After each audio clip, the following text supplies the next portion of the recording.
আল্লাহ তাআলা কিয়ামতের কঠিন ময়দানে, যেদিন স্বামী স্ত্রীকে চিনবে না, স্ত্রী স্বামীকে দেখে পালিয়ে যাবে, বন্ধু বন্ধুরে চিনবে না, পীর সাহেব মুরিদরে চিনবে না, মুরিদ পীর সাহেবরে চিনবে না, দলের কর্মী তার নেতারে চিনবে না, নেতা তার কর্মীরে চিনবে না, বন্ধু বন্ধুরে দেখে পালাবে। এই কঠিন মুহূর্তে সূর্যটা মাথার কাছে চলে আসবে, জমিনটা তামার জমিন হবে, আজকের জমিনের মতো নয়।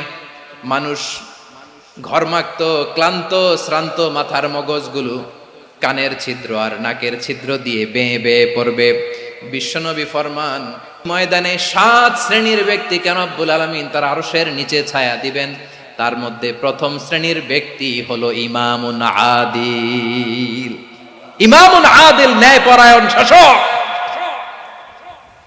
যে ইনসাফের সাথে বিচার করে, যে জাস্টিস সমাজে সার্ভ করে, যে সুশাসন নিশ্চিত করে, ওই ইমামুন আদিল। আদিল শব্দটা বুঝছেন না? ইন্নাল্লাহা ইয়া'মুরু বিল আদল, পাইছেন? আদিল। 7 শ্রেণীর ব্যক্তিকে আল্লাহ তাআলা সুশীতল আরশের নিচে ছায়া দিবেন, যেদিন তার দেয়া ছায়া ছাড়া কোনো ছায়া থাকবে না। এর প্রথম হচ্ছে ইমামুন আদিল, ন্যায়পরায়ণ শাসক। চিল্লায় বলেন সুবহানাল্লাহ। আবার বিশ্বনবী বললেন, ইন্নাল মুকসিতিনা ইনদাল্লাহি আলা মানাবিরা মিন নূর আন ইয়ামিনির রহমান। কিয়ামতের দিন যারা ন্যায়পরায়ণ হিসেবে আল্লাহর সামনে দাঁড়াবে, কিয়ামতের দিন রব্বুল আলামিন তার আরশের ডান দিকে ওই ন্যায়পরায়ণ লোকদের জন্য আরশের ডান দিকে একটা নূরের মিম্বারে তাদেরকে বসার সুযোগ করে দিবে। আল্লাহর আরশের ডান দিকে ন্যায়পরায়ণ লোকদের জন্য আল্লাহ তাআলা নূরের মিম্বার বানাবে। 4টে কেন কথা মনে করেছেন? আল আদাল, জাস্টিস। ইন্নাল্লাহা ইয়া'মুরু বিল আদল। আল্লাহ তাআলা এই আদালতের নির্দেশনা দেয়, সুবিচার, সুশাসন। প্রিয় ভাইয়েরা, এটা আমরা বাংলাদেশে চাই কি চাই না? এই যে অরাজকতা, এই যে অন্যায়, এই যে জুলুম, এই যে ইনকনসিস্টেন্সি, সমাজের অসঙ্গতি, এর প্রধান কারণ জাস্টিস নাই, সুবিচার নাই, সুশাসন নাই। শেষবারের মতো আওয়াজ করে বলেন তো, আমরা বাংলাদেশে আদল চাই কি চাই না? তাহলে প্রথম নির্দেশনা শেষ। আল্লাহ তাআলা তোমাদেরকে আদলের আদেশ দেন। এরপরে আল্লাহ বললেন, আমি তোমাদেরকে ইহসানের আদেশ দেই। ইন্নাল্লাহা ইয়া'মুরু বিল আদলি ওয়াল ইহসান। আমি তোমাদেরকে যেমনি আদলের নির্দেশনা দেই, তেমনি ভাবে তোমাদেরকে ইহসানের নির্দেশনা দেই। ইহসান, আওয়াজ করে সবাই বলেন তো ইহসান। সবাই বলেননি, সবাই বললে এতটুকু আওয়াজ হবে আমি বিশ্বাস করি না। আওয়াজ করে বলুন আল ইহসান। ইহসান মানে কারো প্রতি সফট হার্টেড হওয়া, মহানুভব হওয়া, অনুগ্রহ পরায়ণ হওয়া, অনুগ্রহশীল হওয়া, একে অপরের প্রতি দয়াদ্র হওয়া। একে অপরের প্রতি দয়াদ্র, অনুগ্রহশীল হওয়া ছাড়া মানবিক সমাজ কশিনকালেও গঠন করা সম্ভব না। প্রিয় ভাইয়েরা, সুন্দর আচরণ দিয়ে, ইহসান দিয়ে যা জয় করা যায়, নরম আচরণ দিয়ে যেটা অর্জন করা যায়, কঠোরতা দিয়ে সেটা পারা যায় না। বিষ্ণু ঈসা ইসলাম ইহসান দিয়ে, কোমল আচরণ দিয়ে, তার অনুগ্রহ দিয়ে তিনি অনেক কাফিরের হৃদয়কে জয় করে ফেলেছেন। সাইয়েদনা সুমামা ইবনে উসাল রাদিয়াল্লাহু তাআলা আনহুর কথা মনে পড়ে যায়। তিনি ছিলেন ইয়ামামার বাদশা। মদিনাতে বিশ্বনবীকে হত্যা করার নিয়তে এসেছিলেন। গোপনে গোপনে বিশ্বনবীকে হত্যা করে আবার ইয়ামামাতে তিনি ফিরে যাবেন। কিন্তু কি অবাক করা কাণ্ড, হত্যা করতে পারে নাই, সাহাবাদের হাতে তিনি ধরা পড়ে গেলেন। সাইয়েদনা সুমামা ইবনে উসাল রাদিয়াল্লাহু তাআলা আনহু হত্যার নিয়তে আসলেন, কিন্তু হত্যা করতে পারলেন না। সাহাবারা ওনাকে ধরে ফেললেন, ধরে মসজিদে নববীর পিলারের মধ্যে বেঁধে রাখলেন। সুমামা ইবনে উসাল, সিরাত থেকে শুনে, সিরাত থেকে শোনাচ্ছি, রাদিয়াল্লাহু তাআলা আনহু ইয়ামামার অধিপতি ছিলেন। ইয়ামামা বিশ্বনবীকে হত্যার জন্য আসছেন, ধরা পড়ে গেছেন, এখন মসজিদে নববীতে বেঁধে রাখছে, তার মানে বন্দী। এখন স্ট্যাটাস কি? বন্দী, ক্যাপটিভ। তো বিষ্ণু ঈসা ইসলাম সাহাবাদেরকে বললেন, তার খোঁজ খবর নিও, সুমামা ইবনে উসালের খোঁজ খবর নিও। সাহাবারা বলেন, ইয়া রাসূলুল্লাহ, আপনাকে হত্যা করতে এসেছে, তার তো কঠিন ক্যাপিটাল পানিশমেন্ট হওয়া দরকার, কঠিন শাস্তি হওয়া দরকার। বিশ্বনবী বললেন, না, আমি যেটা জানি তোমরা সেটা জানো না। তোমরা সুমামার সাথে ভালো আচরণ করো, বিশ্বনবী সুমামার কাছে গেলেন। প্রথম দিন যে তিনি কালেমার দাওয়াত দিলেন, ইমানের দাওয়াত দিলেন, ইসলামের দাওয়াত দিলেন, রিসালাতের দাওয়াত দিলেন, আখিরাতের দাওয়াত দিলেন। পরের দিন যে বিশ্বনবী সালাতের দাওয়াত দিলেন, যাকাতের দাওয়াত দিলেন, ইসলাম কি, কিভাবে, কেমন করে পালন করতে হয় চমৎকার আর্টিকুলেট করতে শুরু করলেন। তন্ময় হয়ে সুমামা ইবনে উসাল রাদিয়াল্লাহু তাআলা আনহু বিশ্বনবীর কথাগুলো শুনতে আরম্ভ করলো। একদিন নয়, 2 দিন নয়, টানা 3 দিন বিশ্বনবী সুমামার কাছে ইসলামকে প্রেজেন্ট করেছেন, উপস্থাপন করেছেন। আওয়াজ করে বলেন, কয় দিন? 3 দিন। 3 দিন মসজিদে নববীতে বাধা। আর সাহাবীদেরকে বললেন, তার খোঁজ খবর নিও, তোমরা যে রুটি বানাও এর মধ্যে সবচেয়ে ভালো আটার রুটিটা তারে দিও, সবচেয়ে রিফাইন্ড খেজুর, যেটা পিওর খেজুর, এটা তারে দিও। আর বিশ্বনবী নিজের উট থেকে দুধ দহন করে ওনার বাড়ির এক কর্মচারীকে বলেছেন, দুধ দহন করে সুমামার জন্য নিয়ে যেও। সুবহানাল্লাহ পড়বেন না? সবাই তো অবাক, ইয়ামামা থেকে আসছে নবীকে হত্যা করতে, বিশ্বনবী দেখে তারে জামাই আদর করে, তাকে মজার মজার খাবার দিও, দুধ দিও, আদর আপ্যায়ন করো। একদিন নয়, 2 দিন নয়, টানা 3 দিন বিশ্বনবী এভাবে সুমামার কাছে যে ইসলামকে প্রেজেন্ট করতে আরম্ভ করলেন, ইসলামকে উপস্থাপন করতে শুরু করলেন। আর তাকে চমৎকার এন্টারটেইনমেন্ট, আপ্যায়ন দিতে আরম্ভ করলেন। টানা 3 দিন যখন ইসলামের দ্য বিউটিজ অফ ইসলাম, ইসলামের সুমহান বাণী, সৌন্দর্য তার কাছে উপস্থাপন শেষ, তাকে আপ্যায়ন শেষ, বিশ্বনবী বললেন সাহাবাদেরকে, যাও এবার সুমামার হাতের পায়ের রশি দুটো খুলে দাও। সাহাবারা বললেন, ইয়া রাসূলুল্লাহ, কি বলেন আপনি? ও তো হত্যাকারী, সুযোগ পায় নাই, আপনারে মারতে পারে নাই, ছেড়ে দিলে আবার ও আপনার উপর তলোয়ার নিয়ে ঝাঁপিয়ে পড়বে। নবী, এই সিদ্ধান্ত আপনি নিতে যাবেন না। বিশ্বনবী বললেন, যেটা বলেছি সেটা করো, সুমামার রশিগুলো ছেড়ে দাও, সুমামার হাতে পায়ের রশিগুলো যে তোমরা খুলে দাও। সাহাবারা তর্ক জুড়ে দিলেন, লা ইয়া রাসূলুল্লাহ, এমনটা করবেন না, তো ভয়ঙ্কর ভয়ঙ্কর খুনি, কি জানি কি হয়ে যায়। বিশ্বনবী বললেন, না, তার হাতে পায়ের রশিগুলো খুলে দাও। সাহাবারা বিশ্বনবীর কথা মতো তার হাতে পায়ের রশিগুলো খুলে দিল। সুমামা মুহূর্তের মধ্যে মসজিদে নববী থেকে বের হয়ে ইয়ামামায় ফিরে না যে মসজিদে নববীর পাশে একটা খেজুর বাগান ছিল, সেখানে চলে গেলেন। সেখানে একটা ছোট্ট কুয়া ছিল, কুয়ার পানি দিয়ে তিনি গোসল করলেন। সুবহানাল্লাহ পড়েন। কুয়ার পানি দিয়ে গোসল করে মসজিদে নববীর সামনে এসে বিশ্বনবী এবং সাহাবাদের সামনে দাঁড়িয়ে সাব্বাবা উঁচু করে বললেন, আশহাদু আল্লা ইলাহা ইল্লাল্লাহ ওয়া আশহাদু আন্না মুহাম্মাদান আবদুহু ওয়া রাসূলুহু। আল্লাহু আকবার। আমি সাক্ষ্য দিচ্ছি আল্লাহ ছাড়া কোনো ইলাহ নাই, আর মুহাম্মদ আল্লাহ তাআলার প্রেরিত বান্দা এবং রাসূল। প্রিয় ভাইয়েরা, ইহসান দিয়ে যা জয় করা যায়, কঠোরতা দিয়ে সেটা কঠিনকালেও জয় করা যায় না। আওয়াজ করে বলেন, ঠিক কি না? এবার সুমামা দাঁড়িয়ে বলে, ওগো নবী, আমি তো কালিমা পড়ে মুসলমান হয়ে গেলাম, এবার শোনেন, এই মুহূর্তের আগে আপনার চেহারার চাইতে নিকৃষ্ট কোনো চেহারা আমার কাছে ছিল না, কিন্তু শাহাদা পাঠ করার পরে আপনার চেহারার চাইতে উত্তম শ্রেষ্ঠ কোনো চেহারা আমার কাছে আর নাই। ও নবী, আজকের দিনের আগে ইসলাম ধর্মের চেয়ে নিকৃষ্ট অপছন্দনীয় কোনো ধর্ম আমার কাছে ছিল না, কিন্তু এই মুহূর্ত থেকে ইসলামের চেয়ে সেরা শ্রেষ্ঠ পছন্দনীয় কোনো ধর্ম আমার কাছে নাই। নবী গো, আজকের দিনের আগে মদিনার চাইতে অপছন্দনীয় নিকৃষ্ট কোনো শহর আমার কাছে ছিল না, কিন্তু এই মুহূর্তের পর থেকে মদিনার চাইতে কোনো শ্রেষ্ঠ শহর আমার জানা নাই। সে ছিল গমের বড় ডিলার, গম বেচত। কি বেচত? তার গম কিনে মক্কার লোকেরা রুটি খাইতো। সে ঘোষণা দিল, আজকে থেকে মক্কাবাসীদের জন্য সব গম আমি হারাম করে দিলাম, মক্কাবাসী এখন না খেয়ে মরে। সুবহানাল্লাহ পড়বেন না?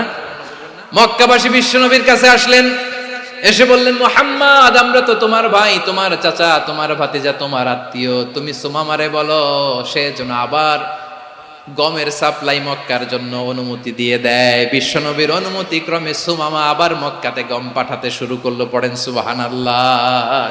ইহসান, ইহসান দিয়ে আপনি যেটা জয় করতে পারবেন, you can win the heart of your enemies. ইহসান দিয়ে আপনি আপনার শত্রুর হৃদয়কে জয় করতে পারবেন। আওয়াজ করে বলেন, ঠিক কি না? এজন্য আল্লাহ বললেন, ওয়া আনফিকু ফি সাবিলিল্লাহি ওয়ালা তুলকু বিআইদিকুম ইলাত তাহলুকা ওয়া আহসিনু ইন্নাল্লাহা ইউহিব্বুল মুহসিনিন। তোমরা আল্লাহর রাস্তায় দান করবে আর নিজেরা নিজেদেরকে ধ্বংসের হাতে ঠেলে দিও না। তোমরা একে অপরের প্রতি ইহসান করবে, কারণ ইহসানকারীদেরকে আল্লাহ বড্ড ভালোবাসেন। সুবহানাল্লাহ পড়েন। আবার সূরা রহমানে আল্লাহ বললেন, হাল জাযাউল ইহসানি ইল্লাল ইহসান ফাবিআইয়ি আলা, সবাই পড়েন, ফাবিআইয়ি আলাই রাব্বিকুমা তুকাযযিবান। ইহসানের প্রতিদান হিসেবে ইহসানি হয়। বিশ্বনবী সুমামার প্রতি যেমন ইহসান করেছেন, সুমামাও ঠিক তেমন ইহসান ফিরিয়ে দিয়েছে। ঠিক কিনা বলেন? তাহলে এক নম্বরে হচ্ছে আদ, ন্যায় বিচার। দুই নম্বরে সবাই বলে ইহসান, সদাচরণ। ইহসান দুই ধরনের প্রিয় ভাইরা, ইহসান ফিল ইবাদা, ইহসান ফিল মুআমালা। ইহসান ফিল ইবাদা হচ্ছে একাগ্র অনুভবে ইবাদতে ডুব দেওয়া, এর নাম ইবাদতের ইহসান। সুবহানাল্লাহ পড়ো। বিশ্বনবী বলেন ইহসান মানে কি জানো নাকি? হাদিসে জিবরিলে সাইয়েদনা জিবরিল আলাইহিস সালাম বিশ্বনবীকে বললেন, আখবিরনি আনিল ইহসান। নবী আমাদেরকে বলেন ইহসান মানে কি? বিশ্বনবী বললেন, আনতা আবুদাল্লাহা কাআন্নাকা তারাহু ফাইন লাম তাকুন তারাহু ফাইন্নাহু ইয়ারাক। ইহসান মানে হলো এমন ভাবে তুমি আল্লাহর সামনে নিজেকে উজাড় করে ইবাদত করবে, তুমি ভাববে তুমি আল্লাহকে দেখতে পাচ্ছ। আর এটা যদি ভাবা তোমার জন্য কঠিন হয়ে যায়, অন্তত এতটুকু তুমি ভাববা যে আল্লাহ তোমাকে দেখতে পাচ্ছেন। ঠিক কিনা বলেন? ও আমার বীর চট্টলার ভাইয়েরা, কেউ যেটা দেখে না সেটা দেখে কে? এই বিশ্বাস হৃদয়ের মধ্যে আছে? নামাজে যখন দাঁড়ান এই ফিলিংসটা আনা যাবে? হ্যাঁ, এশার সালাত তো এখনো হয় নাই না? আলোচনা শেষে এশার সালাত এখানে অনুষ্ঠিত হবে, তাই না? আচ্ছা বলুন তো, আমরা এশার সালাত পর্যন্ত বেঁচে থাকবো এই গ্যারান্টি আছে কার কার? হাত তোলেন। কয়েকজন হাত তুলছে পেছনে, না বুঝে তুলে ফেলছে। এশা পর্যন্ত যে আমরা হায়াত পাবো কোনো গ্যারান্টি আছে?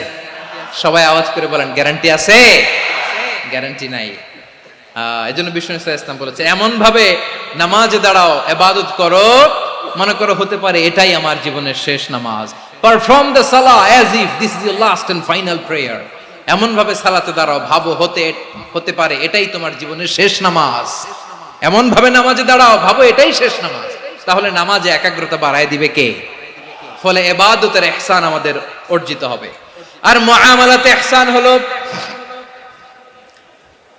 বিশ্বনবী বলেন, ইন্নাল্লাহা তাবারাকা ওয়া তাআলা কাতাবাল ইহসানা আলা কুল্লি শাই ফাইদা কাতালতুম ফাআহসিনুল কিতলা ওয়া ইযা যাবাহতুম ফাআহসিনুয যাবহা ওয়ালিয়ুহিদ্দা আহাদুকুম শাফরাতাহু ওয়ালিয়ুরিহ যাবিহাতাহু। ইহসান দুই ধরনের। আওয়াজ করে বলতে হবে, কয় ধরনের? সবাই বলুন আওয়াজ করে, কয় ধরনের? একটা হচ্ছে ইহসান ফিল ইবাদা, ইবাদতে ইহসান। ইবাদতে ইহসান কি? একাগ্র অনুভব দিয়ে ইবাদত করা, মন প্রাণ দিয়ে ইবাদত করা। আর মুআমালাতে ইহসান কি? সব কাজে, দৈনন্দিন কাজে, কর্মে, সামাজিক অ্যাক্টিভিটিতে কোমলতা প্রদর্শন করা, অনুগ্রহের সাথে সবকিছু করা। আল্লাহ তাআলা ইন্নাল্লাহা তাবারাকা ওয়া তাআলা কাতাবাল ইহসানা আলা কুল্লি শাই, তিনি সব কিছুর ব্যাপারে ইহসানকে আবশ্যক করেছেন। সবকিছু, মুমিনের সব কাজে ইহসানের পরশ থাকবে। ওয়া ইযা কাতালতুম ফাহসিনুল কিতলা, বিষ্ণুই বলেন তুমি যখন কাউকে হত্যা করো ইহসানের সাথে করো। সুবহানাল্লাহ পড়বেন না? যখন হত্যা করো তখনও ইহসানের সাথে। আচ্ছা হত্যা করবো আবার ইহসান আসবে করতে করে, তো মেরেই ফেলবো আমি। আল্লাহ, ও ভাই একজন খুন করেছে, খুনি, রাষ্ট্রীয় আইনে তার শাস্তি হয়েছে ডেথ পেনাল্টি, মৃত্যুদণ্ড। এখন মৃত্যুদণ্ড দেখে আপনি যেমনে মন চায় তেমনে মারবেন লোকটারে? ওর নাক কেটে ফেলতে পারবেন? ওর কান কাটতে পারবেন? ওর চোখ উপড়ে ফেলতে পারবেন আপনি? যেমন মন চায় তার অঙ্গহানি করা যাবে না। ইহসানের সাথে তাকে হত্যা করো। সুবহানাল্লাহ, this is Islam, this is the true essence of Islam. ওয়া ইযা যাবাহতুম ফাহসিনুয যাবহা, যখন জবাই করবে তখনও ইহসানের সাথে জবাই করো। করব জবাই, ওইখানেও নাকি ইহসান। আচ্ছা কুরবানির দিন আমরা পশুগুলোরে কি করি বলেন সবাই আওয়াজ করে? জবাই। জবাই মানে তো এটার মেরেই ফেলতেছি, একটু পরে তো টুকরো টুকরো করে গোশতগুলো খাবো, এটার তো খাবো। এটা তো মেরেই ফেলবে। বিষ্ণু বলে না, জবের মধ্যেও মুমিনের জবের ভেতরেও ইহসানের পরশ থাকা চাই। যখন জবাই করবে প্রাণীটাকে হাত পা টাইট করে বেঁধে নাও, ছুরিটাকে শার্পেন করে নাও, ধারালো করে নাও, যাতে অল্প সময়ে জবাইটা হয়ে যায়, প্রাণীটা যাতে কম কষ্ট পায়। সুবহানাল্লাহ পড়ে। দিস ইজ কল্ড ইহসান। ইহসান আল্লাহ তাআলা যেমনি আদলের আদেশ করেছেন, ন্যায় বিচার জাস্টিস এনশিওর করতে বলেছেন, সমাজে ইহসানের ব্যবহার, ইহসানের অনুশীলন তিনি করতে বলেছেন। এজন্য মুমিনের প্রতিটি কাজে, আমার চট্টগ্রামের ভাইয়েরা আমার দিকে তাকান, খেয়াল করে শুনুন, মুমিন জীবনের প্রতিটি কাজে ইহসানের পরশ থাকা চাই। আমরা যেন আমাদের পরিবারের প্রতি ইহসান করি, আমরা যেন আমাদের কর্মচারীদের প্রতি ইহসান করি, আমরা যেন আমাদের কলিগদের প্রতি ইহসান করি, আমরা যেন আমাদের ভাইদের প্রতি ইহসান করি। মুমিন জীবনের প্রতি কাজে ইহসানের পরশ থাকার দরকার আছে না নাই? কথা বুঝতে পেরেছেন? তাহলে আল্লাহ তাআলার তিনটা আদেশ ছিল, কয়টা গেল? ভুলে গেছে, ভুলে গেছে চট্টগ্রাম। তিনটা আদেশের মধ্যে কয়টা বললাম? প্রথমে কি ছিল? আদল। 2 নম্বরে, 3 নম্বরে রব্বুল আলামিন বললেন ওয়া ইতাইদিল কুরবা, নিকটাত্মীয়দেরকে দান করো, নিকট আত্মীয়দেরকে দাও, যারা তোমাদের ব্লাড কানেকশনের আত্মীয় তাদেরকে তোমরা দাও। এখানে জেনারেলি বললেন দাও, কি দিব সেটা তিনি এখানে বলেন নাই, সেটা তিনি সূরাতুল ইসরার মধ্যে বলেছেন। আল্লাহ বলেন ওয়া আতিযাল কুরবা হাক্কাহ, নিকট আত্মীয়দেরকে তাদের অধিকার, তাদের প্রাপ্য তোমরা বুঝিয়ে দাও। দেখেন, একটা শান্তির সমাজ, একটা সমৃদ্ধ সমাজ, একটা মানবিক সমাজ গঠনের জন্য আল্লাহ তাআলা বেশি না, মাত্র 3টা অর্ডার, 3টা ভার্ডিক্ট তিনি জারি করেছেন। 1 নাম্বার সুশাসন, ন্যায় বিচার। 2 নাম্বার ইহসান। 3 নাম্বার নিকটাত্মীয়, যারা কাছের, তোমার ভেরি ক্লোজ রিলেশনশিপে আছে, তাদেরকে দাও। দাও, দিলে বাড়িয়ে দেয় কে? অনেকে দিতে চায় না, কৃপণতা করে। দিলে বাড়ায় দেয় কে? ও মিয়া, মদিনার মধ্যে সবচাইতে গরিব সাহাবী ছিল বেলাল রাদিয়াল্লাহু তাআলা আনহু। ওনার এন্টায়ার অ্যাসেট, সম্পদের পরিমাণ কতদূর জানেন? একটা লুঙ্গি। বেলাল রাদিয়াল্লাহু তাআলা আনহু, ওনার টোটাল ওয়েলথের এস্টিমেশন হচ্ছে মাত্র একটা লুঙ্গি।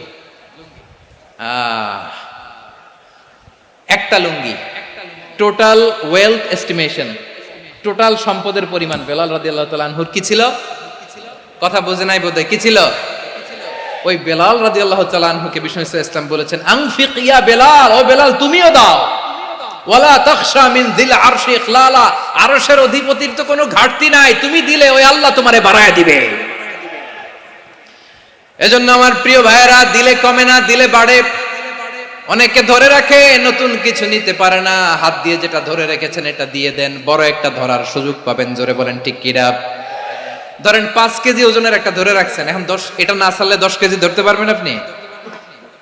আচ্ছা, 10 কেজির জিনিস একটা আছে হাতে, ওইটা যদি ছেড়ে দেন তাহলেই না 15 কেজি ধরতে পারবেন। কথা বলেন ঠিক কিনা? তাহলে দিলে বাড়িয়ে দেয় কে? রব্বুল আলামিন বললেন 3 নাম্বার আদেশ হলো তোমাদের প্রতি সমাজটারে কেমন করে মানবিক সমাজ, সুন্দর সমাজ গড়বা। 3 নাম্বার আদেশ হলো ওয়া আতিদাল কুরবা হাক্কা, নিকটাত্মীয়দেরকে তাদের প্রাপ্য বুঝিয়ে দাও। এই নিকটাত্মীয়দেরকে তাদের অধিকার বুঝিয়ে দেওয়া, প্রাপ্য বুঝিয়ে দেওয়াতে আমাদের গাফলতি আছে না নাই? চট্টগ্রামে নাই? মাশাআল্লাহ আছে, আছে। অনেকে দেখবেন অনেক আল্লাহওয়ালা তাহাজ্জুদ গুজার, সেজদা দিতে দিতে কপালে কালো দাগ ফেলে দিছে, সে তার বোনের হকটা আদায় করে নাই। আছে না নাই? হ্যাঁ, এখানেও আছে। সর্বনাশ। অনেক বড় হাজী সাহেব, বিশাল লম্বা দাড়ি, ছেলেরে সব দিয়ে দিছে, মেয়েরে কিছু দেয় নাই, মেয়ের হক আদায় করে নাই। আছে না নাই? এই হাজী সাহেবেরা, এই আল্লাহওয়ালারা কিয়ামতের ময়দানে আটকে যাবে। আপনি অন্যের অধিকার নষ্ট করেছেন, তাদের রাইটস কে ভায়োলেট করেছেন। এজন্য আল্লাহ তাআলা বলেন, কারো অধিকার যদি কেউ নষ্ট করে, ওই সমাজটা মানবিক সমাজ কঠিনকালেও হতে পারে না। এজন্য 3 নম্বর আল্লাহ বললেন ওয়া ইতাইদিল কুরবা, নিকটাত্মীয়দেরকে দাও। কি দিবা? তাদের অধিকার দিয়ে দাও, বোনের অধিকার বুঝিয়ে দাও, মেয়ের অধিকার বুঝিয়ে দাও, ফুফুর অধিকার বুঝিয়ে দাও। দেখবেন অনেক মায়েরা ছেলের পাতে মুরগির রান দেয়, মেয়ের পাতে দেয় মুরগির ঠ্যাং। এরকম আছে না নাই? ছেলেরা কি দেয় মুরগির, মেয়ের পাতে কি দেয়? তো মেয়ের কি মুরগির রান খেতে মনে চায় না? মনে চায় না? এমনটা করা যাবে না। নিকটাত্মীয়দেরকে অধিকার দিয়ে দাও, নিকটাত্মীয়ের সাথে সুসম্পর্ক রাখো। আদেশটা কার? এজন্য প্রিয় ভাইয়েরা, জীবনে যদি বারাকা অর্জন করতে চান, নিকটাত্মীয়দের সাথে সুসম্পর্ক রাখতে হবে, তাদের জন্য উপহার পাঠাতে হবে। বিশ্বনবী বলেন, লা ইয়াদখুলুল জান্নাতা কাতে, যে ব্যক্তি আত্মীয়তার সম্পর্ককে ছিন্ন করে দেয়, সে কশিন কালেও আল্লাহর জান্নাতে ঢুকবে না। আপনি কি এটারে সহজ হাদিস মনে করছেন? এটা সহজ কথা? আপনি ভাবছেন আপনার নামাজ আপনার বাঁচাতে পারবে, আপনার রোজা বাঁচাতে পারবে, আপনার তাহাজ্জুদ আপনারে বাঁচাতে পারবে? অধিকার নষ্ট করলে কিছুই আপনারে বাঁচাতে পারবে না। এজন্য নিকট আত্মীয়দেরকে দিতে হবে বেশি বেশি। বিশ্বনবী বলেন, ইন্না সাদাকাতা আলাল মিসকিনি সাদাকা ওয়া আলা যির রাহিমি ইসনাতান সাদাকাতুন ওয়া সিলা। মিসকিন রে দান করলে শুধু দানের সওয়াব হয়, নিকট আত্মীয়কে দান করলে দুইটার সওয়াব হয়, সাদাকার সওয়াব হয়, আবার আত্মীয়তার বন্ধন অটুট রাখার সওয়াব হয়ে যায়। আবার বিশ্বনবী বললেন, মান সাররাহু আইয়ুবসাতা লাহু ফি রিজকিহি ওয়া ইউনসা লাহু ফি আসারিহি ফালইয়াসিল রাহিমা। যে ব্যক্তি তার রিজিকের প্রশস্ততা চায় আর হায়াতে বরকত চায়, সে যেন তার আত্মীয়ের সাথে সুসম্পর্ক রাখে। আমার প্রিয় চট্টলার ভাইয়েরা, আমাদের রিজিক বাড়ুক, এটা আমরা চাই কি চাই না? সবাই চান? হ্যাঁ, আমাদের রিজিকে প্রশস্ততা আসুক, চাই কি চাই না? আমাদের হায়াতে বরকত আসুক, আমরা চাই কি চাই না? এই দুইটা যদি চান, তাহলে নিকট আত্মীয়দের সাথে সুসম্পর্ক রাখবেন, পারবেন? তাহলে সমাজটারে মানবিক সমাজ বানায় দিবে কে? তিনটা আদেশ চলে গেল। কয়টা? আওয়াজ করে বলেন। 1 নম্বরে কি ছিল? 2 নম্বরে, 3 নম্বরে নিকট আত্মীয়দেরকে দান। আপনাদেরকে আরো শোনার আগ্রহ আছে? আপনাদের মনোযোগ আছে না গেছে? কষ্ট হচ্ছে না? মাশাআল্লাহ, মাশাআল্লাহ। তাকবীর পড়ুন, লিল্লাহি তাকবীর।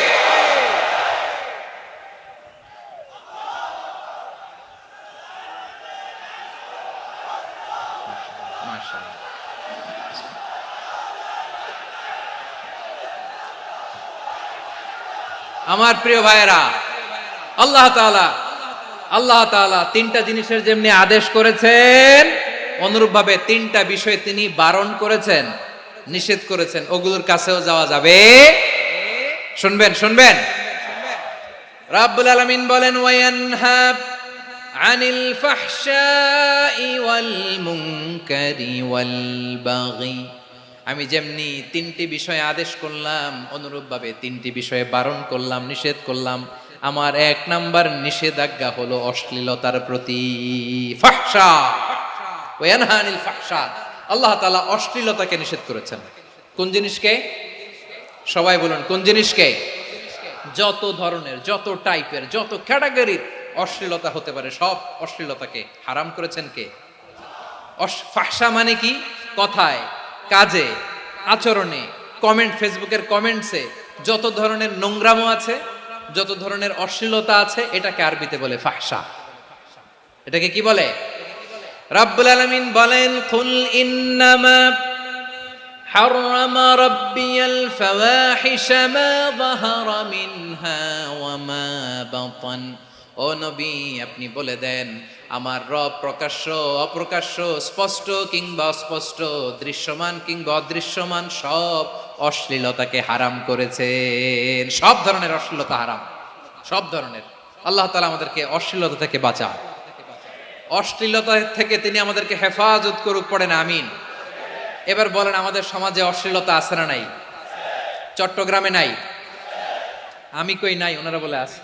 দেখছেন, আমি সামহাও বাঁচায় দেওয়ার ট্রাই করতেছি, ওনারা বলে আছে। অশ্লীলতা নানা ভাবে, নানা নামে, নানা মোড়কে আমাদের সমাজে আছে না নাই? সংস্কৃতির নামে, ফ্যাশনের নামে, বিনোদনের নামে, উপন্যাসের নামে, কনসার্টের নামে অশ্লীলতা আছে না নাই? আপনি দেখেছেন কনসার্টগুলোর অবস্থা? এই যে আতিফ আসলাম যে আসছে আমাদের দেশে, তারপর কে কে আসছে, আমাদের তরুণ তরুণীরা, আমাদের যুবক যুবতীরা, আমাদের জেনজিরা, কি অবস্থা ওইখানে? হ্যাঁ, কি অবস্থা? কে বাঁচাবে ওদের? কে রক্ষা করবে ওদের ইমানের, ওদের চরিত্রের হেফাজতের গ্যারান্টি কে দিবে? কনসার্টের নামে অশ্লীলতা আছে না নাই? ছেলে মেয়ে একে অপরকে জড়ায় ধরতেছে, একে অপরকে চুমো খাচ্ছে প্রকাশ্যে, দিবালোকে, গণমানুষের সামনে। আল্লাহ তাআলা এই অশ্লীলতা থেকে আমাদেরকে বেঁচে থাকতে বলেছেন, বেঁচে থাকতে বলেছেন। রূপালী জগতের নামে অশ্লীলতা আছে না নাই? এই টার্মটা আপনারা জানেন না? রূপালী জগৎ কি জগৎ? আসলে কি রূপালী জগৎ না অন্ধকার জগৎ? আমার বোনেরা, আপনাদেরকে যে কি বলে তারা বুঝায়, রূপালী জগৎ শুনেই আপনি ভরকে যাবেন না। রূপালী জগতে যে নারী যত বেশি উলঙ্গ, সে নাকি তত বেশি সাহসী। জানেন? বলে এটা একটা সাহসী নারী, খুব সাহসী পদক্ষেপ তার।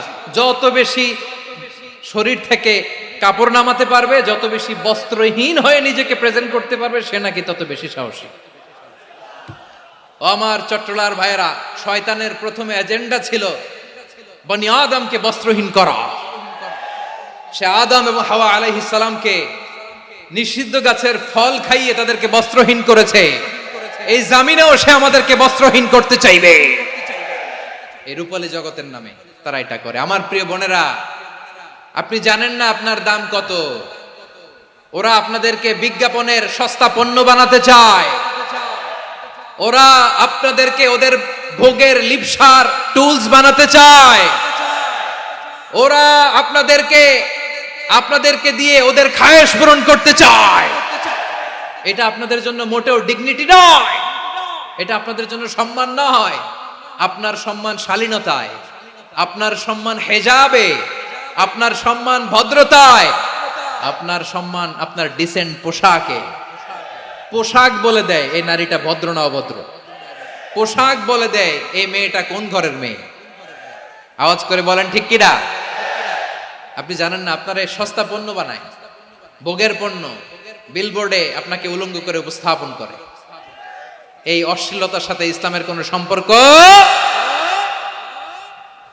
এজন্য আল্লাহ বলেন, আমি অশ্লীলতাকে হারাম করেছি। অশ্লীলতাকে হারাম করার প্রথম কারণ হলো এর মাধ্যমে মানবতাকে অপমানিত করা হয়। কারণ মানুষের সম্মান মানুষের পোশাকে। মানুষ যখন পোশাকহীন হয়ে যায়, বস্ত্রহীন হয়ে যায়, তার সম্মান কমে যায়। ঠিক কিনা? অশ্লীলতাকে হারাম করার প্রথম কারণ হচ্ছে মানুষ মানুষকে অপমান করে। একটা নারী, সে তো সম্মানিত। নারী যে কত সম্মানিত, নারীরা এটা বুঝেই নাই। বিশ্বনবী বলেন, আর দুনিয়া কুল্লুহা মাতা ওয়া খায়রু মাতা'আদ দুনিয়া আল মারআতুস সালিহা। আমার বোনেরা, 5টা প্যান্ডেলে আপনারা এলইডিতে আমার আলোচনা শুনছেন, আমি জানি। আপনাদের এই গর্ভ যে কত দামি আপনি জানেন না। আপনার পেট থেকেই আসবে আগামী দিনের সালাহুদ্দিন আল আইয়ুবী। আপনার পেট থেকেই আসবে অনাগত দিনের ইমাম মাহদী আল মুনতাযর। আপনার পেট থেকেই আসবে অনাগত দিনের ফয়সাল, ওয়াসিম, মুগ্ধ, আবু সাইদের মতো বীর যোদ্ধা।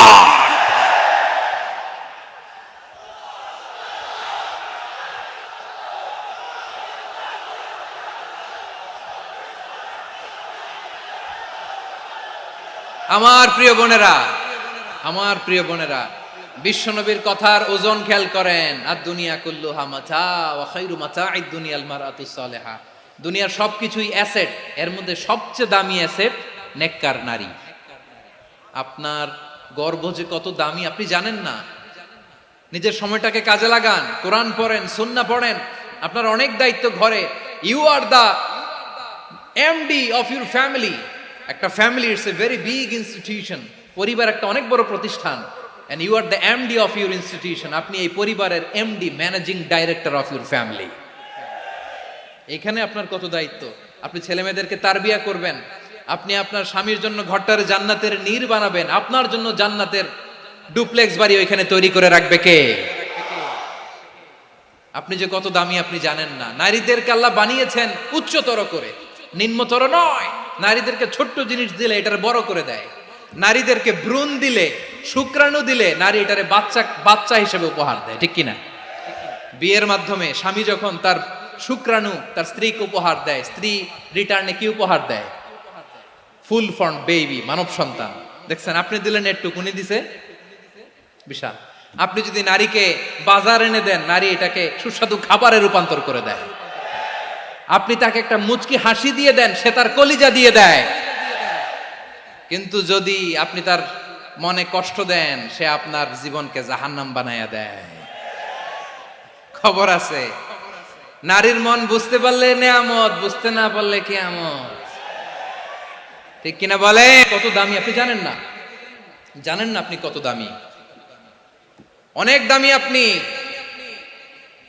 আপনাদেরকে যেন ভোগের সস্তা পণ্য বানাতে না পারে, আপনাদেরকে সচেতন থাকতে হবে, সজাগ থাকতে হবে, কনসার্ন থাকতে হবে। শয়তানের ওই হাতছানির দিকে আর নজর দেওয়া যাবে না। তাহলে কেন আল্লাহ তাআলা এই ফাহশা অশ্লীলতাকে হারাম করলেন? এক নাম্বার, এতে হিউম্যান ডিগনিটি কমে। দুই নাম্বার, এতে মানুষের অধিকার নষ্ট হয়। আপনি বিয়ে করেছেন, এরে পরকিয়া করেন, ওর সাথে এরকম আছে না নাই? স্ত্রীর অধিকার নষ্ট করেছেন। আপনি বিবাহ সম্পর্কে আবদ্ধ হয়েছেন তার সাথে, আপনি পরকিয়া করেন ওই ছেলের সাথে, আপনি আপনার হাজবেন্ডের সাথে বিট্রে করেছেন। এজন্য আল্লাহ অশ্লীলতাকে হারাম করেছেন। অশ্লীলতাকে হারাম করার আরেকটা কারণ হচ্ছে আল্লাহ তাআলা এই হিউম্যান জেনারেশনকে এটাকে প্রিজার্ভ করতে চায়। হিফজুন নাসল, এটা মাকাসিদুশ শরিয়ার অনেক গুরুত্বপূর্ণ একটা মাকাসিদ, অনেক গুরুত্বপূর্ণ। আপনার নাসল, আপনার জেনারেশনকে সংরক্ষণ করা। এই যে আসতেছে ফেব্রুয়ারি, কত ফেব্রুয়ারি জানো? এটা কি বিশ্ব ভালোবাসা দিবস? হ্যাঁ, কি দিবস? এই বিশ্ব ভালোবাসা দিবসের সাথে মুসলমানদের কোনো সম্পর্ক নাই। আমার প্রিয় ভাইরা, এই যে আপনি অবৈধ সম্পর্কে জড়ালেন, কেন আল্লাহ অশ্লীলতাকে হারাম করেছে দেখেন। বলতেছিলাম যে এটা আপনার নাসল, আপনার জেনারেশন, আপনার লিনিয়েজ, আপনার বংশকে প্রিজার্ভ করা। কে কার বাবা, কে কার মা, বাবা মা জানা, প্রজন্মকে প্রিজার্ভ করা, এটা ইসলাম ওয়াজিব করে দিয়েছে। এই যে অবৈধ সম্পর্কের কারণে, বিশ্ব বেহায়া দিবসের কারণে, এগুলোর আউটকাম, আউটপুট হিসেবে মাঝে মাঝে ঢাকা মেডিকেলের ডাস্টবিনে নবজাতকের বাচ্চার কান্নার আওয়াজ শুনতে পাওয়া যায়। চট্টগ্রাম মেডিকেলের ডাস্টবিনে নবজাতকের কান্না শুনতে পাওয়া যায়। বীর চট্টলার মুসলমানেরা বুঝতে পারলে আওয়াজ করে বলেন, এই যে চট্টগ্রাম মেডিকেলে যে নবজাতকটা পাওয়া গেল, ওর বাবাকে আমাকে বলেন, ওর বাবাকে, ওর মাকে, ও কোন ফ্যামিলির সন্তান কেউ জানে? আপনি হিউম্যান ডিগনিটিকে অপমান করেছেন না? আপনি তার ভবিষ্যৎকে অন্ধকার করেছেন না? আপনি তার লিনিয়েজকে প্রশ্নবিদ্ধ করে দিয়েছেন না? এই জন্য আল্লাহ তাআলা অশ্লীলতাকে আমাদের জন্য হারাম করে দিয়েছেন। পড়েন সুবহানাল্লাহ। এই জন্য রাব্বুল আলামিন বলেন, কুল ইন্নামা হাররামা রাব্বিয়াল ফাওয়াহিশা মা যাহারা মিনহা ওয়া মা বাতান। প্রকাশ্য অপ্রকাশ্য সব অশ্লীলতাকে হারাম ঘোষণা করে দিয়েছে কে? আবার দুনিয়ার বুকে যারা অশ্লীলতার প্রসার করে তাদের জন্য শাস্তি মজুদ রেখেছে কে? রাব্বুল আলামিন বলেন, ইন্নাল্লাযীনা ইউহিব্বুনা আন তাশিআল ফাহিশাতু ফিল্লাযীনা আমানু লাহুম আযাবুন আলীমুন ফিদ দুনিয়া ওয়াল আখিরাতি ওয়াল্লাহু ইয়ালামু ওয়া আনতুম লা তা'লামুন। নিশ্চয়ই যারা বিশ্বাসীদের মাঝে অশ্লীলতার প্রচার প্রসার করতে চায় তাদের জন্য আমি মর্মন্তুদ শাস্তি প্রস্তুত করে রেখেছি, দুনিয়াতেও রেখেছি, আখিরাতেও রেখেছি। ঘোষণাটা কার? যারাই নাটকের নামে, সিনেমার নামে, রূপালী জগতের নামে, মুভির নামে, ওটিটি প্ল্যাটফর্মের নামে আমার সমাজে অশ্লীলতা ছড়াতে চায় তাদের জন্য কঠিন মর্মন্তুদ শাস্তি মজুদ রেখে দিয়েছে কে? ও আমার বোনেরা, এখনো আপনি জাগবেন না? এখনো আপনার চিন্তার দুয়ারে এখনো নাড়া পড়ে নাই? ওরা আপনাকে উলঙ্গ বানাতে চায়, ওরা আপনাকে আইটেম গার্ল বানাতে চায়। এজন্য ইসলাম অশ্লীলতাকে হারাম করেছে। হারাম। ইসলাম বলেছে যোজন যোজন দূরে থাকো, ওরা বলে না কাছে আসো, কাছে আসার গল্প, ক্লোজ আপ ওয়ান, কাছে আসার গল্প আছে না নাই? চট্টগ্রামে তো এগুলো নাই মাশাআল্লাহ। হ্যাঁ, এখানেও আছে ক্লোজ আপ ওয়ান, কাছে আসার গল্প। আল্লাহ বলেন ওয়ালা তাকরাবুজ জিনা, কাছেও এসো না, জিনা থেকে যোজন যোজন কিলো দূরে থাকো, ওরা বলে কাছে আসার গল্প। আমার বীর চট্টলার ভাইয়েরা, কাছে আসতে হলে আমরা কোরআনের কাছে আসব, কাছে আসতে হলে নবীর কাছে আসব, কাছে আসার গল্প হবে আমার রবের কাছে আসার গল্প। চিল্লায় বলো ঠিক কিনা?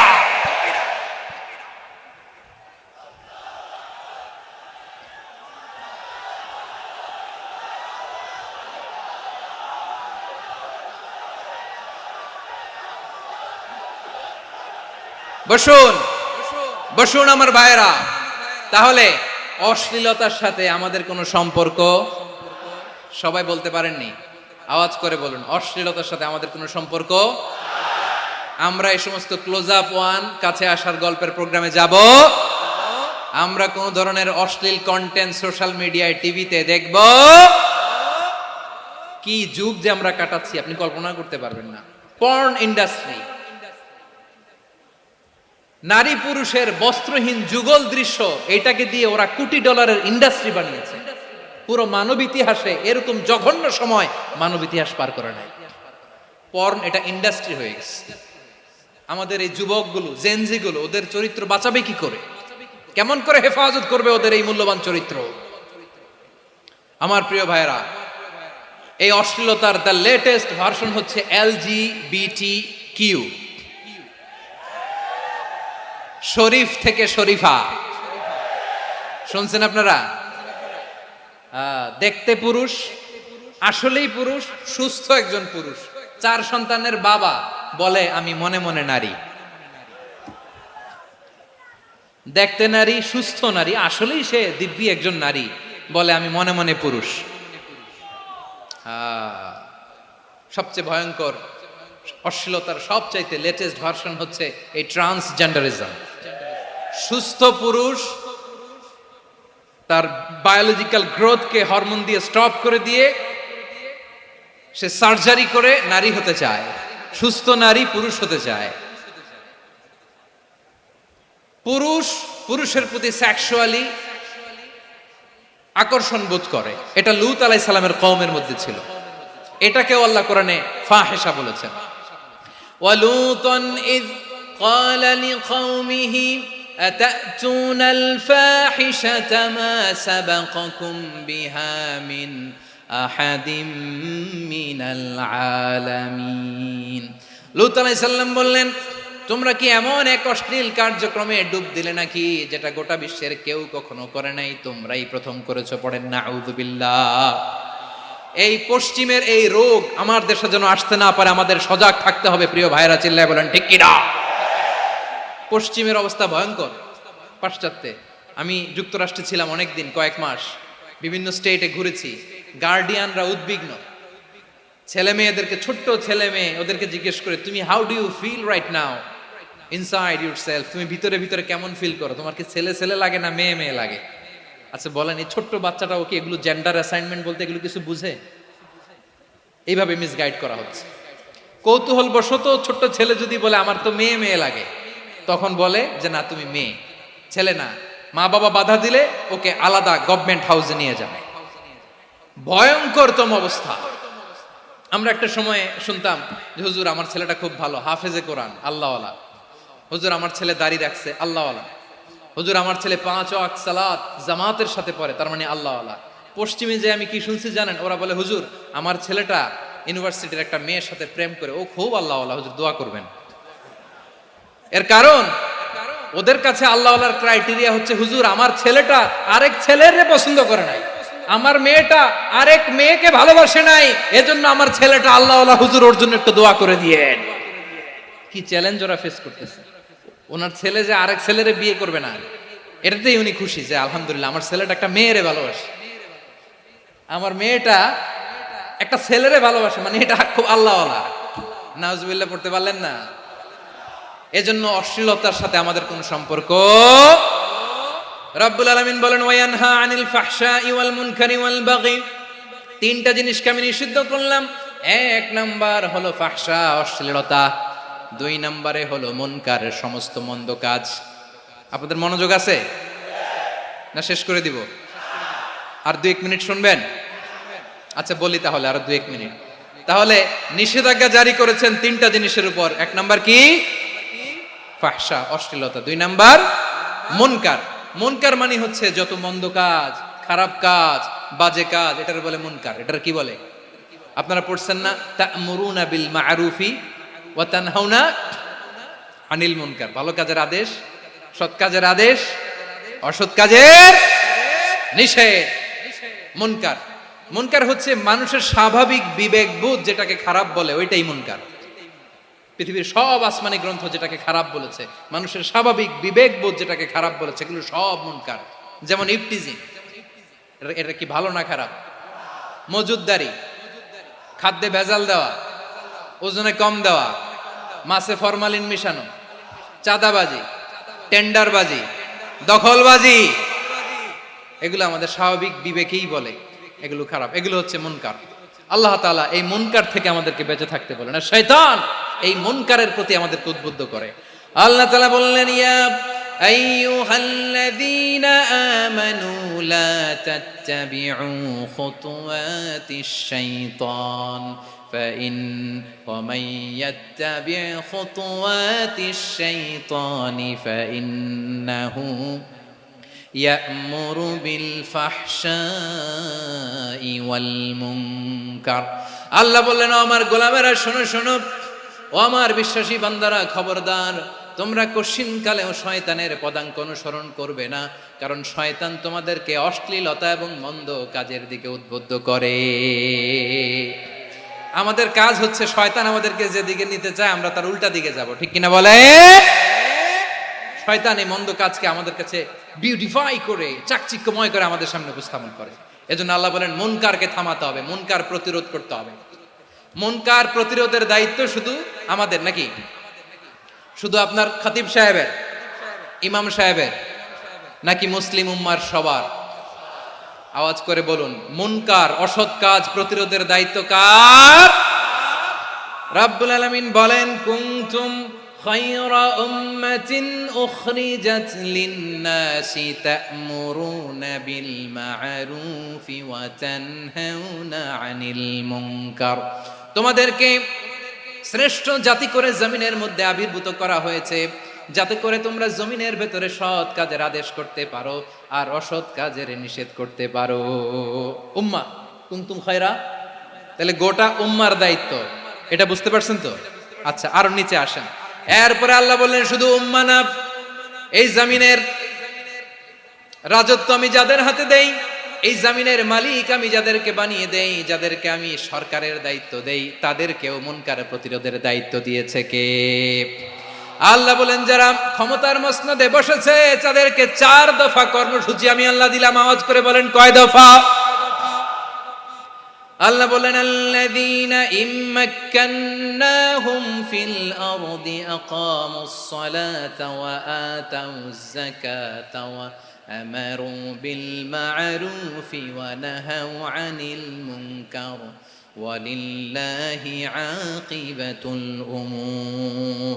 যারা এই জমিনের উত্তরাধিকার হয়েছে তারা 4 দফা কর্মসূচি নিয়ে সামনে আগাবা। সালাত কায়েম করবা, যাকাত আদায় করবা, সৎ কাজের আদেশ দিবা, অসৎ কাজ থেকে মুনকার প্রতিরোধ করবা। আদেশটা কার?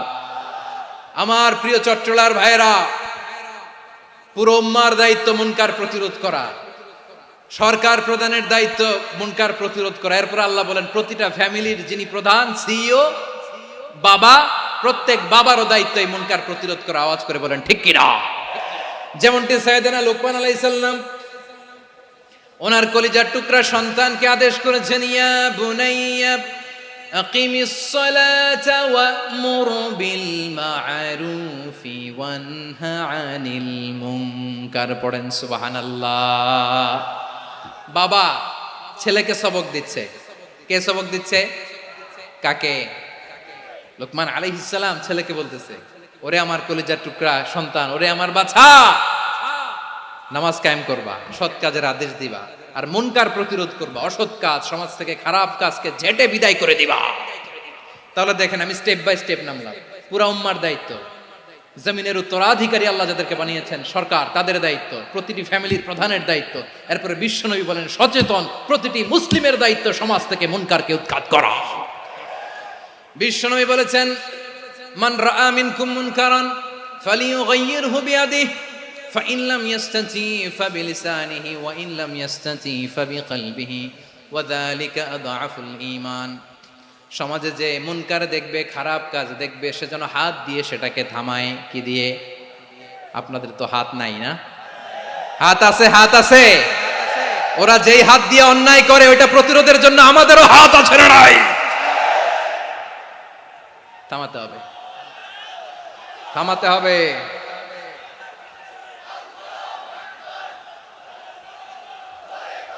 বসুন আমার প্রিয় ভাইয়েরা, ওরা ওদের যে হাত দিয়ে টেন্ডারবাজি করে, চাঁদাবাজি করে, ইফটিজিং করে, দখলবাজি করে, যে হাত দিয়ে, ওই মুনকার থামায় দেওয়ার জন্য আল্লাহর দেয়া আমাদেরও দুটি হাত আছে না নাই? আমাদেরও হাত আছে, থামাইতে হবে, থামাইতে হবে, হিম্মত করতে হবে। আমার প্রিয় ভাইয়েরা, না থামালে আমরাই ডুববো শেষমেশ। আমাদের বাঁচার জন্য হলেও থামাইতে হবে। রব্বুল আলামিন বলেন ওয়াত্তাকু ফিতনাতাল লা তুসিবান্নাল্লাযীনা যালামু মিনকুম খাসসা।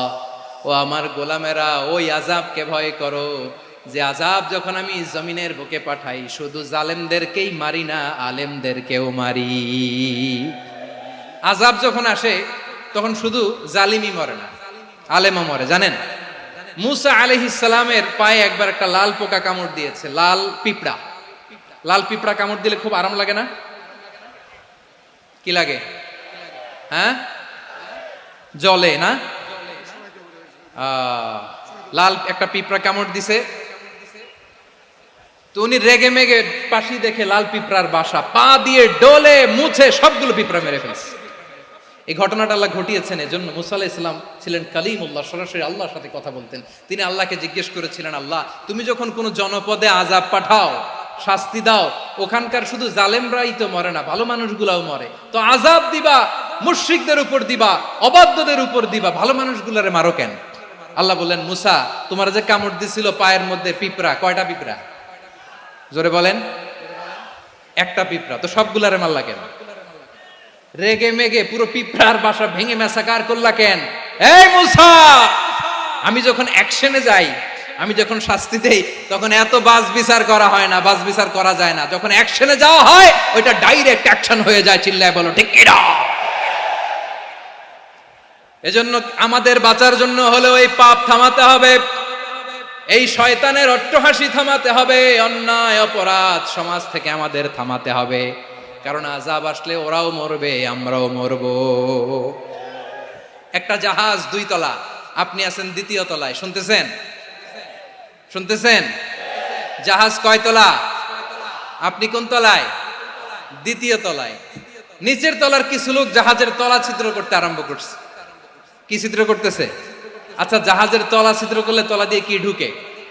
এখন আপনি যদি বলেন আমার কি, আমি তো 2 তলায়, আমার কি, আমি তো সেফ, আমি তো সেফ জোন, আমি তো ভালো আছি, আমি তো ভালো আছি, ওরা ছিদ্র করে ওরা মরবে। আসলে কি শুধু ওরা মরবে, নাকি তলা ফুটো হলে ভিতরে পানি ঢুকলে আপনারও শরীর সমাধি হবে? তলা দিয়ে যখন পানি ঢুকবে, জাহাজ ঢুকলে আপনিও মরবেন। এজন্য নিজে মরার আগে ওই পাগলগুলোর নিচতলায় যে থামাতে হবে। চিল্লায় বলেন ঠিক কি না? এজন্য আল্লাহ বললেন মুনকার প্রতিরোধের দায়িত্ব সমাজের টপ টু বটম সবার। পুরো উম্মার দায়িত্ব, সরকার প্রধানের দায়িত্ব, প্রতিটি ফ্যামিলির প্রধান বাবার দায়িত্ব। বিশ্বনবী বললেন প্রতিটি সচেতন মুসলিমের দায়িত্ব। এজন্য মুনকার প্রতিরোধ করার দরকার আছে না নাই? সমাজে এই যে ইফটিজিং হয়, আপনার বোনের বয়সী একটা মেয়েকে কিছু বখাটে টিটকারি করে, এই বলে সেই বলে, নোংরা কথা বলে, রাস্তায় দেখেও আপনি পাশ দিয়ে না দেখার মতো চলে যান কেন? আপনি দাঁড়ান না কেন? আপনি দাঁড়ালেই তো থেমে যাবে, কারণ সত্যের যে শক্তি তার সামনে মিথ্যা মুখ থুবড়ে পড়ে। আপনার সামনে ও কিছুই না, নাথিং। আপনি দাঁড়ান, ওকে প্রশ্ন করেন যে আমার বোনকে তুমি ডিস্টার্ব করো কেন? আপনাকে দেখে আরো 5 জন দাঁড়াবে, 5 জনকে দেখে আরো 10 জন দাঁড়াবে। আমাদের নীরবতা আর আমাদের নিশ্চুপ থাকাই জালিমদেরকে আরো শক্তিশালী জালিম বানিয়েছে। এজন্য মুনকার প্রতিরোধের দায়িত্ব আমাদের সবার। টেন্ডারবাজি, চাঁদাবাজি, দুর্নীতি, অপরাধ, দখলদারিত্ব, মজুদদারি, এগুলো সব কিছু একসাথে প্রতিরোধ করতে হবে, ঠিক কিনা বলেন? একটা মানবিক সমাজ যদি চাই, প্রতিরোধ করতে হবে। প্রিয় ভাইয়েরা, আল্লাহর শপথ নিয়ে বলি, এই নাসিহাত গুলো সবার জন্য, সব দলের জন্য, সব মতের মানুষের জন্য। আমরা কোনো দলের প্রতি মানুষকে ডাকি না, আমরা ডাকি ইসলামের দিকে। সব দলের, সব মতের, সব মানুষদেরকে আমরা আহ্বান জানাই, আসুন আমরা একটা সুন্দর সমাজ বিনির্মাণ করি। এই যে নতুন বাংলাদেশের এক সুযোগ এসেছে, আর জীবনে হয়তো আসবে না, সামনের 100 বছর এই সময় আসবে না। আসুন দেশটাকে আমরা সাজাই, আসুন আমরা দুর্নীতি বন্ধ করি, আসুন আমরা চাঁদাবাজি বন্ধ করি, আসুন আমরা দখলদারিত্ব বন্ধ করি, আসুন আমরা এক দল আরেক দলকে নিশ্চিহ্ন করার যে রাজনীতি, এটা বন্ধ করি। সব দলের প্রতি আমার আহ্বান। আমি কিছুদিন আগে একটা নিউজ দেখলাম, ওই যে লন্ডনে বসে জনাব তারেক রহমান সাহেবকে আমি ধন্যবাদ দিতে চাই। উনি সংবাদ শোনা মাত্রই ওনার দলের অনেক চাঁদাবাজকে উনি বহিষ্কার করেছে। I do appreciate. প্রতিটি দলের এরকম ইনিশিয়েটিভ নেওয়ার দরকার আছে না নাই? যে কোনো দলে এই প্র্যাকটিসটা থাকার দরকার আছে না নাই? চাঁদাবাজদের সাথে আপনারা নিজেদেরকে মুক্ত ঘোষণা করবেন যে এরা আমার দলের কর্মী হতে পারে না। আমরা চাঁদাবাজ মুক্ত বাংলাদেশ চাই, জুলুম মুক্ত বাংলাদেশ চাই, ফ্যাসিজম মুক্ত বাংলাদেশ চাই, গুণ খুন খারাপি মুক্ত বাংলাদেশ চাই। আমরা নতুন ভোরের বাংলাদেশ চাই। ওই বাংলাদেশ পাওয়ার জন্য মুনকার প্রতিরোধে, অন্যায় প্রতিরোধে যদি বাঘের বাচ্চার মতো, আবু সাইদের মতো 2 হাত উঁচু করে বুককে টান টান করে প্রসারিত করে দাঁড়াতে হয়, রাজি আছো মুসলমান? কারা কারা রাজি? আল্লাহকে হাত দেখিয়ে প্রতিজ্ঞা করো।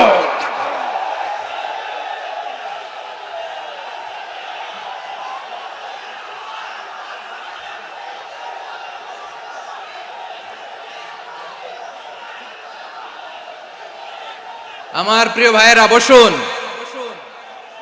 বসুন আমার ভাইয়েরা।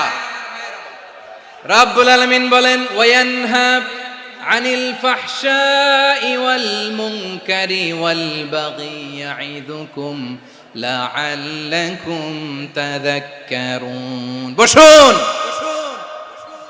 আল্লাহ বললেন, আমি অশ্লীলতাকে নিষেধ করি, আমি সব ধরনের মন্দ কাজকে নিষিদ্ধ করি, সব শেষে আমি সীমা লঙ্ঘনকে তোমাদের জন্য নিষিদ্ধ করি।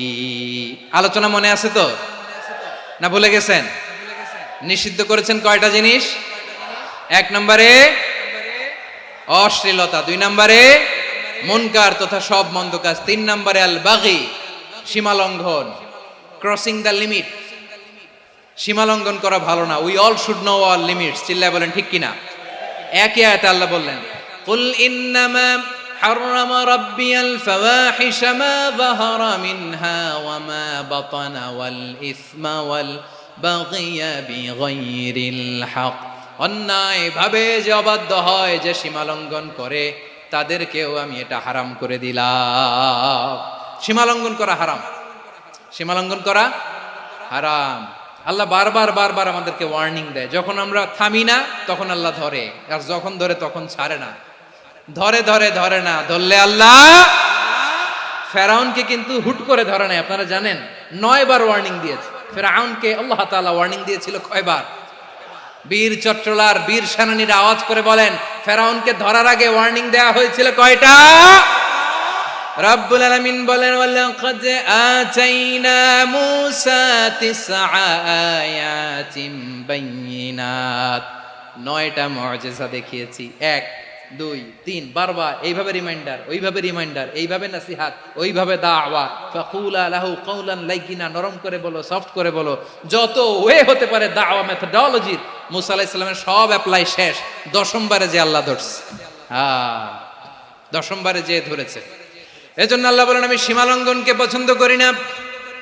কোরআনের অন্য আয়াতে বাগীকে বলা হয়েছে আল ইতিদা, সীমা লঙ্ঘন যারা করে তাদেরকে আল্লাহ বলেছেন মুতাদিন। وقاتلوا في سبيل الله الذين يقاتلونكم ولا تعتدوا إن الله لا يحب المعتدين। আমি সীমা লঙ্ঘনকারীদেরকে কোশ্চিনকালেও পছন্দ করি না। আমরা যেন সীমা লঙ্ঘন না করি, রাজি আছেন তো? যে কোনো ক্ষেত্রে ইবাদতে যেন সীমা লঙ্ঘন না করি। অনেকে আমরা ইবাদতে সীমা লঙ্ঘন করে ফেলি। বিশ্বনবী সাল্লাল্লাহু আলাইহি ওয়াসাল্লাম যেটা শিখিয়েছেন এর বাইরে যে অতিরিক্ত বুজুর্গ হতে চায় এরকম আছে না নাই? করা যাবে না, কোনো ক্ষেত্রেই সীমা লঙ্ঘন করা যাবে, এমনকি যুদ্ধ ক্ষেত্রেও না। বিশ্বনবী সাল্লাল্লাহু আলাইহি ওয়াসাল্লাম বলেন খবরদার যুদ্ধ ক্ষেত্রেও সীমা লঙ্ঘন করো না। কি সুন্দর ইসলাম আমরা পেয়েছি। বিশ্বনবী বলেন খবরদার যুদ্ধের ময়দানে কোনো নারীর গায়ে হাত তোলো না, কোনো শিশুর গায়ে হাত তোলো না, কোনো গবাদি পশু হত্যা করো না, কোনো শস্য ক্ষেত্র ধ্বংস করো না, ইবাদতরত অন্য ধর্মের কোনো সন্ন্যাসীর গায়ে হাত তুলো না। বলেন সুবহানাল্লাহ। তাহলে আমরা সীমা লঙ্ঘন করতে পারবো? প্রিয় ভাইরা, একটা সুখী সমৃদ্ধ শান্তির সমাজ, মানবিক সমাজ যদি আমরা গঠন করতে চাই, আমাদের আল্লাহর দেয়া কয়টা আদেশ মানতে হবে বলেন দেখি? সবাই বলেন কয়টা? আর বেঁচে থাকতে হবে কয়টা জিনিস থেকে? আওয়াজ করে বলেন কয়টা? আচ্ছা, আদেশ নাম্বার 1 কি ছিল বলেন? আল্লাহর আদেশ কি? 1 নাম্বার আদাল, ন্যায়পরায়ণতা। আমরা সুবিচার, সুশাসন, ন্যায় বিচার চাই কি চাই না? 2 নম্বরে কি ছিল? মাশাআল্লাহ, আওয়াজ করে বলেন 2 নম্বরে কি ছিল? ইহসান। আমরা যেন সবার প্রতি দয়া পরবশ হই, ইহসান করি। 3 নম্বরে কি ছিল? নিকটাত্মীয়দের দান করা, তাদের অধিকার প্রাপ্য বুঝিয়ে দেওয়া। পাশাপাশি 3টা জিনিস থেকে আল্লাহ বারণ করেছেন, নিষেধ করেছেন। তার প্রথমটা ফাহশা, অশ্লীলতা। অশ্লীলতার সাথে আমাদের কোনো সম্পর্ক। আজকের এই ঐতিহাসিক চট্টগ্রামের প্যারেড ময়দান থেকে আমরা যত ধরনের মা তাহারা মিনহা মা বাতান, প্রকাশ্য অপ্রকাশ্য, দৃশ্যমান অদৃশ্যমান, সব অশ্লীলতা থেকে নিজেদেরকে মুক্ত ঘোষণা করলাম। অশ্লীলতাকে আমরা না বলে দিলাম। আওয়াজ করে সবাই বলুন নো। অশ্লীলতার সাথে আমাদের কোনো সম্পর্ক। 2 নম্বর নিষেধাজ্ঞা কি ছিল? আল মুনকার, সমাজের যত মন্দ কাজ এগুলোকে আমরা প্রতিরোধ করব। রাজি আছেন তো সবাই? 3 নম্বরে আল বাগি, সীমালঙ্ঘন। কোন মুসলিম সীমালঙ্ঘন করে না, এমনকি যুদ্ধ ক্ষেত্রেও না। আওয়াজ করে বলেন ঠিক কি না? রব্বুল আলামিন শেষে বললেন ইয়াইদুকুম লাআল্লাকুম তাযাক্কারুন। আল্লাহ তোমাদেরকে উপদেশ দেন যাতে তোমরা শিক্ষা গ্রহণ করো। আমরা উপদেশ দিব, আমরা জোর করে কাউরে কিছু মানাতে চাই না। লা ইকরাহা ফিদ্দিন ওয়া যাক্কির ফাইন্না যিকরা তানফাউল মুমিনিন। উপদেশ দিলে এটা মুমিনদের কাজে দেয়।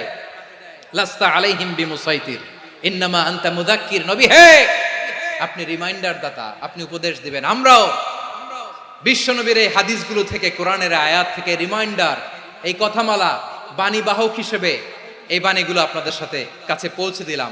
আমরা আল্লাহ তাআলার কাছে প্রার্থনা করি, আল্লাহ আমরা যেন আদল দিয়ে আমাদের সমাজকে গঠন করতে পারি। আল্লাহ আমরা যেন ইহসান করতে পারি, আমরা যেন নিকটাত্মীয়দের দান করতে পারি। আল্লাহ যত ধরনের অশ্লীলতা, অনাচার, মন্দ কাজ, সীমালঙ্ঘন, অবাধ্যতা থেকে যেন আমরা বেঁচে থাকতে পারি। আল্লাহ তাআলা আমাদের সবাইকে কথাগুলো বোঝার ও আমল করার তৌফিক দান করুক। হাযা মা ইনদি ওয়াল ইলমু ইনদাল্লাহ আলাইহি তাওয়াক্কালতু ওয়া ইলাইহি উনীব। প্রিয় ভাইরা, আমি আপনাদের সবার জন্য দোয়া করি, আপনারাও আমার জন্য দোয়া রাখবেন। আমাদের পাশেই আছেন আমাদের সকলের শ্রদ্ধাভাজন, আমাদের মুরব্বী আওলাদে রাসূল আনোয়ার হোসেন তাহের জাবির আল মাদানী হাফিজাহুল্লাহ ওয়া রাআ। সবাই বসুন। উঠবেন না? কেউ উঠবেন না? উঠলেন কেন? উঠলেন কেন? প্যারেড ময়দানের প্রোগ্রাম তো এরকম হইতে পারবে না। বসুন। এটা আল্লামা সাঈদীর স্মৃতি বিজড়িত মাহফিল। বসুন, বসুন। এই মাহফিলের আদব আছে। বসুন, বসুন। সুশৃঙ্খল ভাবে আমরা আখির